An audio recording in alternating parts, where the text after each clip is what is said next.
It's often said that Prince Andrew is the Queen's favourite son, although I'd say that statement is ageing about as well as Rolf Harris's status as a national treasure. The Telegraph newspaper are reporting that the Queen may have to dip into her personal fortune if Prince Andrew decides to settle out of court with his rape accuser, Virginia Giuffre.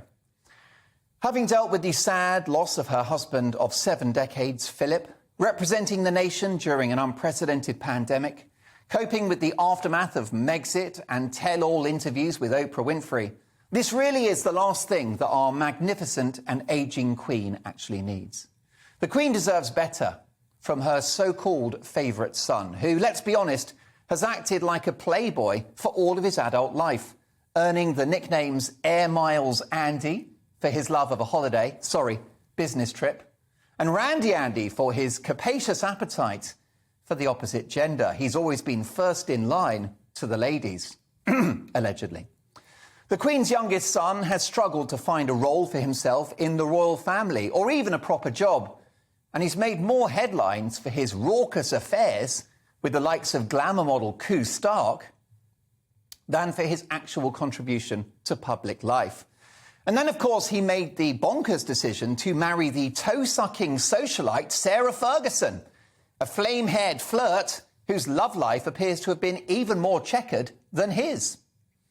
When confronted with shocking allegations of rape, which I must stress he fully and strenuously denies, his response seems to have been to sit on his hands and wait for this scandal to go away.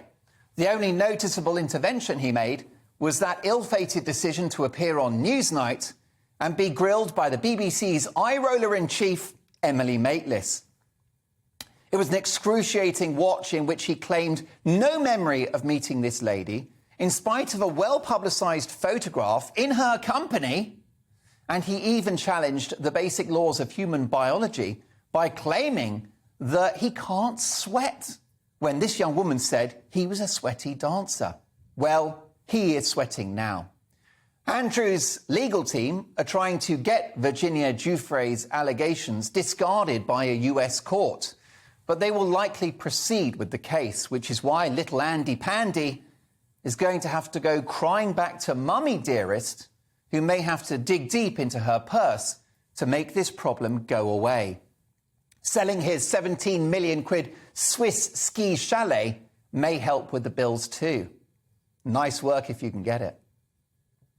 How pathetic that a senior member of the royal family, 9th in line to the throne, God forbid that ever happens, has lawyers who are seeking to take advantage of a sordid and squalid out-of-court settlement made by the disgraced billionaire paedophile Jeffrey Epstein before his death.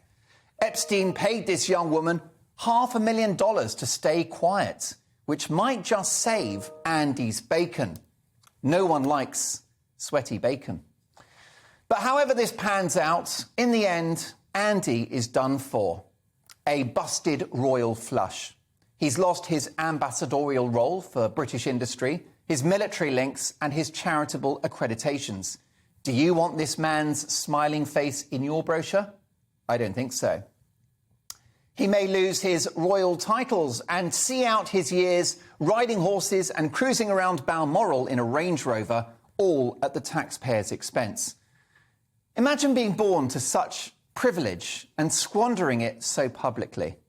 Now, I'm very pro-monarchy, like so many great things in this country. I think it's an eccentric and odd idea, but one that strangely seems to work.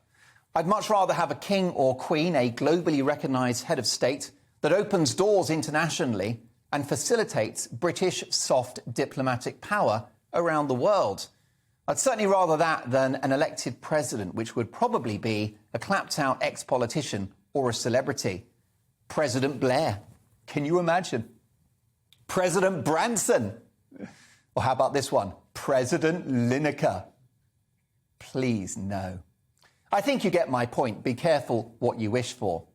The Queen is going to have to deal with Prince Andrew, and she's going to have to do more than put him over her knee. He'd probably enjoy that anyway. This guy will always, of course, be a member of his own family, and he protests his innocence, which is fair enough. But his days as a national figure are numbered. Randy Andy is not so handy and he's got to go.